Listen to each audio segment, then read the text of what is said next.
জন সাহাবাকে জান্নাতের সার্টিফিকেট দিয়েছে।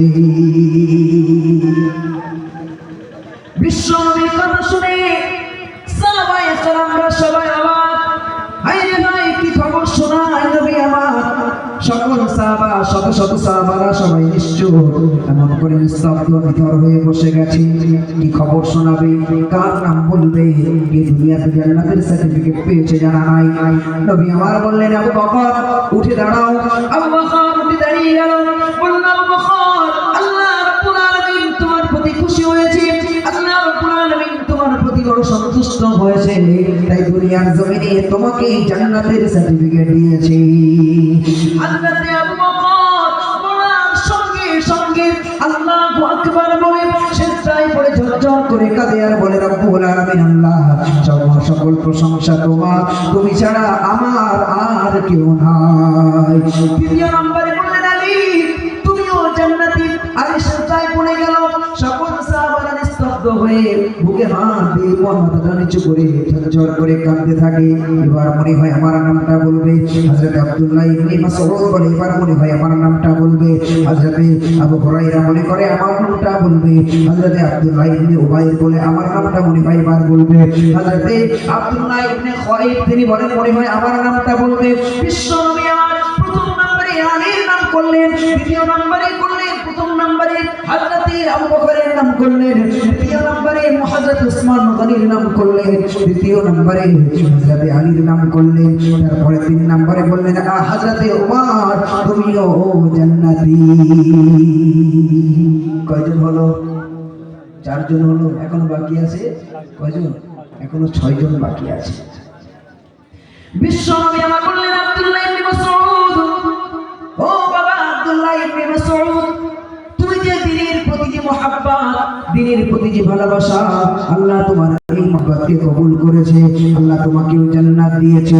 হযরত আবু বকর মেনে নিয়েছে, হযরত আলী মেনে নিয়েছে, হযরত উসমান গনি মেনে নিয়েছে, হযরত আব্দুল্লাহ ইবনে মাসউদ মেনে নিয়েছে, কিন্তু হযরত ওমর ফারুক রাদিয়াল্লাহু তাআলা আনহু তার নামটা যখনই বলেছে রাগান্বিত হয়ে উঠে দাঁড়িয়ে সেজদায় লাগিয়ে বিশ্বনবীর দিকে বড় বড় চোখ করে বলে, নবী হে নবী হে, আপনার হুকুম আমি মানি না, আপনার কেমন বিচার, আপনার বিচার দেখতে মানি না, আপনি কেন এমন কথা বললেন? 10 জন সাহাবা জান্নাতি, শত শত সাহাবার ভিতরে 10 জনের নাম যখন আপনি করেছেন আমরা 10 জন খুশি হয়েছি, কিন্তু বাকি শত শত সাহাবায়ে কেরাম তারা তো সবাই অসন্তুষ্ট হয়েছে। আপনার এই বিচার আমি মানি না। ইয়া রাসূলুল্লাহ, ইয়া হাবিবাল্লাহ, হুজুর আমি যদি নামাজ না পড়ি বলে জান্নাতি, বলে আমি যদি রোজা না রাখি বলে জান্নাতি, আমি যদি কুফরি কাজ করি বলে জান্নাতি, বলে আমি যদি ইমানের খেলাফ চলি বলে তবু জান্নাতি। হযরত ওমর একের পর এক বলতে শুরু করলেন, একদম বললেন, তুমি যাই করো না কেন, যা কিছু করো না কেন, তুমি জান্নাতি, জান্নাতি এবং জান্নাতি। হযরত ওমর আর সহ্য করতে পারলেন না। রাগান্বিত সাহাবা হযরত ওমর রাগান্বিত হয়ে বললেন, ইয়া রাসূলুল্লাহ, ইয়া হাবিবাল্লাহ, হুজুর যদি আমি নামাজ না পড়লে আল্লাহ জান্নাতে দেয়, রোজা না রাখলে যদি জান্নাতে দেয়, যদি কালমার বিপক্ষে কথা বলি তবু যদি আল্লাহ জান্নাতে দেয়, আজকে থেকে আমি ওমর আল্লাহর জামালিয়াতের কসম খেয়ে বলি, কালকে থেকে আমি ওমর আর নামাজ পড়বো না, দেখি আল্লাহ জান্নাত কেমন করে দেয়। কালকে থেকে আমি আর নামাজ পড়ব না, আল্লাহ জান্নাত দেবে। নবী আমার মাথাটা নিচু করে বললেন, ওমর রাগ করো না বাবা, আমি কখনো আমার কথা বলি না, যা কিছু বলি আল্লাহ যেটা বলতে বলে আমি রাসূল সেটা বলি, তুমি আমার প্রতি অসন্তুষ্ট হও না। ওমর বলে, ইয়া রাসূলুল্লাহ, আপনার এই বিচার আমি মানি না, এবং কালকে থেকে আমি ওমর নামাজ পড়ব না, দেখি দিলাম আমার কেমন করে জান্নাত দেয়। ওমর বেরিয়ে গেল রেগে, বিরাট রেগে বেরিয়ে গেল। নবী আমার বললেন, হ্যাঁ সাহাবায়ে কেরাম বসে যাও।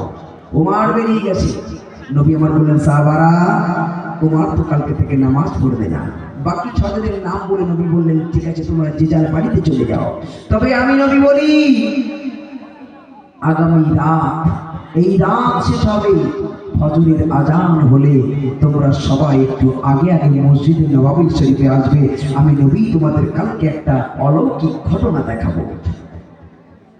বিশ্বনবীর এমন কথা শুনে সাহাবায়ে কেরামরা অবাক হয়ে গেল। ভাই রে ভাই, নবী আর এমন কি অলৌকিক ঘটনা দেখাবে?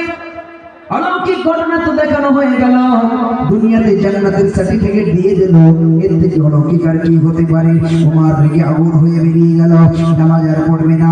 নবী আমার বললেন, সাহাবায়ে কেরামরা তোমরা আগামী রাতে ফজরের আগে আগে মসজিদে নববী শরীফে আসবে, তোমাদের সঙ্গে আমি এমন কিছু কথা বলবো, এমন অলৌকিক ঘটনা দেখাবো, যা দেখে তোমরা সবাই হতচকিত হয়ে যাবে। পরের দিন পরের দিন ফজরের আযান হয়ে গেল, হযরত বেলাল এসে আযান দিল। আল্লাহু আকবার, আল্লাহু আকবার। বেলাল আযান দিয়ে দিল। মসজিদে নববী শরীফে সাহাবায়ে কেরামরা দৌড় করে দৌড়াতে মসজিদে নববী শরীফে চলে আসলো। মসজিদে নববী শরীফে আল্লাহ রাসূল সাহাবায়ে কেরামদের ডেকে বললেন, সাহাবারা ও আমার সাহাবায়ে কেরামরা, তোমরা যারা এসেছো সবাই কি চলে এসেছে নাকি আর কেউ আসতে বাকি রয়েছে? সবাই বলি, ইয়া রাসূলুল্লাহ আমরা সবাই এসেছি, শুধু ওমর আসে না।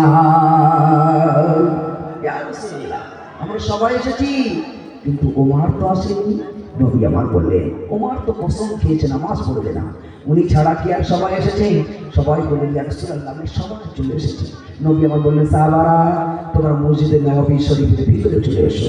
সকল সাহাবারা মসজিদে নববী শরীফের ভিতরে চলে গেল। নবী আমার বললেন, নামাজ শুরু করার আগে মসজিদে নববী শরীফের দরজা জানালাগুলো ভালো করে বন্ধ করে দাও।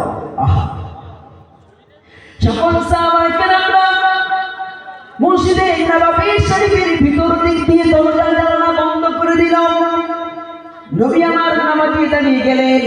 নবী আমার নামাজে দাঁড়িয়ে দিন ইকামত হয়ে গেল। নবী আমার পড়তে শুরু করলেন, আলহামদুলিল্লাহি রাব্বিল আলামিন আর রহমানির রহিম মালিকি ইয়াউমিদ্দিন ইয়াকা না'বুদু ওয়া ইয়াকা নাস্তাঈন। সূরা ফাতিহা শেষ হয়ে গেল।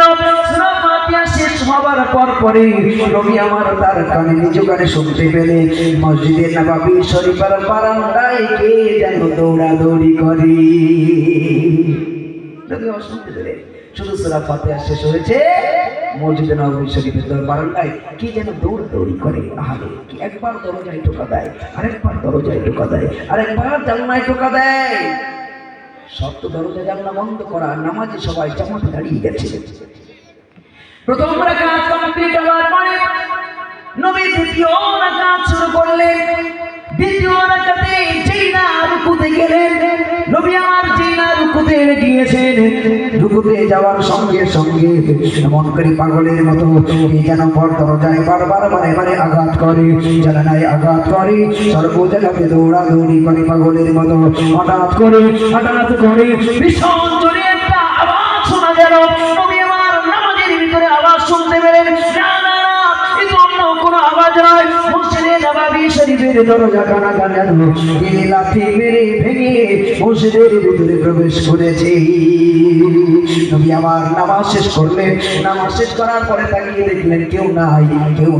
নবী জিজ্ঞাসা করলেন, কার এত বুকের পাটা, কার এত বড় সাহস যে এমন করে মসজিদে নববী শরীফের দরজা ভেঙে দেয়? হযরত ওমর ফারুক মাথা নিচু করে থাকা হযরত ওমর ফারুক উঠে দাঁড়িয়ে বললেন, ইয়া রাসূলুল্লাহ, ইয়া হাবিবাল্লাহ, হুজুর আপনি কাল রাত গত রাতে যখন আমি কসম খেয়ে বাড়ি চলে গিয়েছিলাম, ভেবেছিলাম আর নামাজ পড়বো না, প্রতিদিনের মতো বেলাল আযান দিল, আমার ঘুমটা ভেঙে গেল। আমার ঘুম ভাঙার পরে অজু সেরে নিলাম, নিয়ে মসজিদে নববী শরীফে নামাজ পড়তে আসবো। এমন অবস্থায় মনে পড়ে গেল গত রাতে কসম খেয়েছিলাম নামাজ পড়বো না, নামাজ পড়তে আসলাম না, আমি দাঁড়িয়ে রইলাম। আমি বাড়িতে পায়চারি করতে শুরু করলাম। মসজিদে নববী শরীফে যখন ইকামত শুরু হয়ে গেল, আমি আমার নিজেকে আর ঠিক রাখতে পারলাম না। আমার সমস্ত শরীর কাঁপনি শুরু হয়ে গেল, আমার শরীর কাঁপতে শুরু করে দিল, ভাইব্রেশন শুরু হয়ে গেল, আমার যেন প্রেসার হয়ে গেল, আমি আর নিজেকে দাঁড় করে রাখতে পারলাম না। যখন আপনি প্রথম রাকাত শেষ করলেন, দ্বিতীয় রাকাতে মসজিদে নববী শরীফে চলে গেলাম, গিয়ে দরজা জানলায় ধাক্কা মেরে দেখলাম না না না, সব দরজা জানলা বন্ধ করা। কি হবে উপায় আমার, কি হবে আমার? তো যেদিন থেকে ইসলাম কবুল করেছিলাম, সেদিন থেকে আমি ছিলাম সেদিন থেকে কখনো আমার নামাজ কাজা হয় না, কখনো নামাজ পড়ে না। আজ কেন এমন হলো, কেন আমার নামাজ ছেড়ে যাবে? আমি সইতে পারছিলাম না, আমি দৌড়াদৌড়ি করছিলাম।